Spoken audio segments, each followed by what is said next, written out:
Good morning. It's Tuesday, October 14th. This is the Automotive State of the Union. I'm Paul J. Daly. This is Kyle Mountsier. Today we're talking about Ford's aluminum trouble, Rivian's kicking CarPlay to the side again, and Gen Z getting some rotary phones. I don't think it's like that cool. There was nothing worse than dialing a number that had a lot of nines in it. Or zeros. Nines and zeros. If you know what I mean by that, you have passed the test. You've passed the test. If you don't know, am I old enough? You can ask AI or Kyle. Google and it will tell you, but you still never experienced it. So you won't quite understand. Nathan's already typing notes into our screens. We had multiple rotary phones growing up and they would race to dial numbers to see who could dial it faster. This 800 numbers tells were me hard. that Nathan grew up on the far outskirts of Syracuse and nothing else other than that. We can say outskirts, not far outskirts. outskirts. This is a symptom. Well, I was also homeschooled and lived on a farm, so yeah, that all tracks. All pencils, all tracks. Which all obviously prepares you for a high energy career in a progressive media company. Apparently it did. Obviously. Apparently it did. Apparently it did. Racing to dial numbers. Preparation for it'll media work. company. It's a competitive spirit. We have an upcoming ASOTU Edge webinar, Rules of the Road, when, why, and how to move vehicles between stores with Patrick Janes of V Auto and Paul Golias of Modern Auto Group. When is this? October 22nd. You have a week plus, a week and a day to register for this one. This is great. It is a challenge that most small groups or large groups are dealing with now. How do we move vehicles across store? How do we make it fair for everybody? How do we get the GMs and sales managers on our side? Well, we're going to tell you how one really successful group is doing that. You can join by going to ASOTU.com, ASOTU.com, and register. Be there with us live. Get the recording. Do what you want. But whatever happens, you'll be able to move your vehicles between stores and maybe put out a couple of little fights between your sales managers at the, what's the price on that? I don't know. I'm supposed to answer that. A lot. Also, we're super excited. Next week, we're running a special series all week long on this morning show. Q4 strategy sessions. Tell them about it, Kyle. Well, we are getting some of the best and brightest in the entire industry. We've got people like Russ Flips Whips. We got Ryan Warman. We got goodness, Ryan Warman. We got Patrick Abad. We've got Joe Castellino on fixed ops. We've got Andy Gelcher on EVs. 5 people that you absolutely, without a doubt, want to hear from about what to do in Q4 in your strategy, in your business, and how to approach it with your team. So you're going to want to check that out. If you're not hitting the likes and subscribe button on the LinkedIn and the YouTube and all the podcasts, and this is your first one, right now's the time to do it. Yeah, hey, if you don't get the audio version of this, you should go on Spotify or Apple Podcasts and just find the show Automotive State of the Union. That way you don't miss it. And it's easy. You can do it while you're walking the dog or like lifting heavy weights. I don't know. We don't do a lot of that around here. We're too busy. Don't tell Brian those heavy weights. I just run, Paul. He does run. He does run. I was lifting heavy-ish weights until my shoulder got hurt. Oof. Because I'm old now. Shoulder injuries that don't heal in a day. All right, we're going to be sad. We already are. Let's talk about some news. Speaking about hurting, Ford is pausing production on 7 very key vehicles, including the Expedition, the Lincoln Navigator, and the F-150 Lightning. You think there is any margin in those vehicles after a massive fire shut down operations at its main aluminum supplier, Novelis? Their upstate New York facility, sorry, it's up here near us, is responsible for 40% of the U.S. aluminum sheet supply, and the fire will keep it offline until early 2026.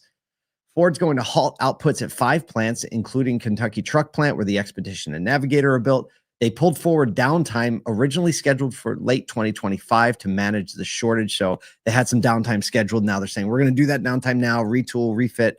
The F-150 and Super Duty production do continue, but analysts say Ford could lose up to $1 billion in profit on sales in profit if supply tightens. Here's a quote from Sam Fiorini of Auto Forecast Solutions. Says they're focusing all their energy on making sure all their F-150s get built. Yeah, I mean, this is a big deal for the F-150 to lose, the just-in-time stuff flagship. With aluminum. Like, that's flagship. It has proven to be a high-volume seller, especially over the last 2 years. People looking for that thing, and the Lightning doing a really great job. This comes right after, and I saw yesterday Steve Greenfield posting again about some articles on what leading manufacturers in the US are saying as they journey to China. And Jim Farley has been very out front saying, hey, look, we're losing the race on technology. We're losing the race on production. And so it'll be interesting to see how they take this and pivot it into hopefully different production output and maybe a little bit of R&D, because they've got a little slowdown in the main production line because they've got to get ahead. And looking at Expedition, Navigator, and Lightning, they're large vehicles, still a bit behind on the technology spectrum from what's happening overseas. And the quote from Jim Farley that is ringing in my ear as I relate like Ford to Ford conversations is, this isn't a US problem. This is a global problem. And if we don't get going, Ford will be no longer. So that is crazy. Look, right now, every dealer it's on this, if they can get their hands on any Navigator inventory, Expedition, I would say they're not like super hard to get, because we've gone through that with the shortage, but I mean, they're not the easiest to get. And these are vehicles that I think a lot of people custom order, right? When you get these very high ticket items, people are willing to wait 4 to 6 weeks to pick the features that they want. And I mean, I have to believe that whatever the stockpile is on aluminum, it's not high, right? Because of just-in-time manufacturing. So I think dealers are going to be rushing to get as much of this inventory as we can. We should call some of the Ford and Lincoln dealers we know and figure that out. But it's going to be a thing. It's going to be a thing. And if you have a late model Navigator or Expedition and you want to get out of it, just hold it for like 4 more months. Yeah, and that'll be the time to get out of it. That's all. It's not financial advice. It's just practical. The profitability is going to be just fine on these. It's just a little practical advice from the guys who've been around the block a couple of times. Speaking of being around the block a couple of times on CarPlay. More CarPlay drama. Rivian is betting its future on AI in-car integration, looking to create a seamless branded ecosystem that integrates your favorite apps without handling the keys or the data over to Apple. CEO RJ Scaringe says the goal is to, quote, hold the glue between apps like Spotify, Google Maps, and Apple Music as AI becomes central to the in-car experience. Most automakers are fearing platforms like Apple CarPlay could harvest vehicle data and weaken brand identity. Rivian's approach mirrors moves by other automakers who want to control software updates and user interfaces directly. RJ says, quote, customers will appreciate a seamless digital experience, not needing to jump between CarPlay and what we create as a Rivian environment. So, see, this is a bit different when it comes to, I think the GM conversation. When you look, because when you look at what Rivian is doing, is they're seamlessly integrating onboard apps and apps that would be present in your phone with like everything that you're doing. So there's, I've talked to Ben Hadley. We know he's on the show a lot. He has a Rivian, and he doesn't seem to need, the necessity of connecting CarPlay isn't there because the integrated app ecosystem is so familiar, and these apps are building on the Rivian ecosystem. And so your login state, some of your maps, understanding your calendar are already native to Rivian system. And I think that it's a totally different software approach than what some of the legacy automakers are taking. I don't mind this because I think platform proficiency is something that automakers that are savvy with software should be taking an approach on. We see that with these Chinese vehicles. They don't require Apple CarPlay because they're integrated. They're leveraging the APIs. They're leveraging the logged in states of these users, the authentication, to make sure that you have seamless handoff. So I think RJ Scaringe has a bit more of a software mind about him and understands how these ecosystems play together. I can see how some users would differ, but this is a totally different thing than what the legacy automakers are dealing with, in my opinion. I think Rivian has a little more credibility going into the conversation. Exactly. So I don't know that GM's not planning to do that. They just have communicated it. If they are planning on doing that, they've communicated it much more poorly than Rivian has, and they can take a couple notes out of the playbook. But I agree. You get in the car, and this is why when every time I've rented a Polestar 2, which I try to rent that car whenever I go to Florida and I don't need a big vehicle because they have a lot of them, and it's such an easy vehicle to connect with. I've never used Apple CarPlay in it. Why? Because Google Maps works right away. That's right. My phone Bluetooth connection gives me all the control I need over my music. And if Spotify integrated in automatically, it'd be even easier. That's right. And what else do you actually need? Right? Or your podcast platform. I think the only difference could be you want notifications, podcasts, right? I think if the people that rely on notifications in car, but frankly, like I really try not to look at those or have them out, right? I don't like text. I don't like when it reads my text messages. I just don't like any of that. And I think it's this thought of saying like AI is going to be integrated with the car. And so I'm just going to get used to regular language, real time asking for things, whether that's temperature control, whether that's maps, whether that's music. And like, I don't know, Apple's not too far ahead on the AI integration. They're not even close to ahead. And now there's lawsuits coming out about how they've used, I don't know if you saw this, but Apple has litigation against them around their use of stolen books to pirated books to train their AI. Wild. The other piece of this, and we ran this story in the email yesterday, was how there are some traffic lights integrating a fourth traffic light now, saying, hey, look, there's enough autonomous vehicles around that the autonomous vehicles are managing the traffic flow through intersections and just follow the vehicle ahead of you. At this point, you don't need to worry about red, yellow, and green. There's enough vehicles in this area. Whoa. They're saying that only 10% of vehicles on the road would be enough to self-manage traffic flow. Yeah. Is that crazy? Yeah. So like you think about what a vehicle's level of understanding of its entire ecosystem and relying on an exterior ecosystem being kind of taking over the car's software could be really dangerous for its interactivity with all the other things that it needs to do on the road.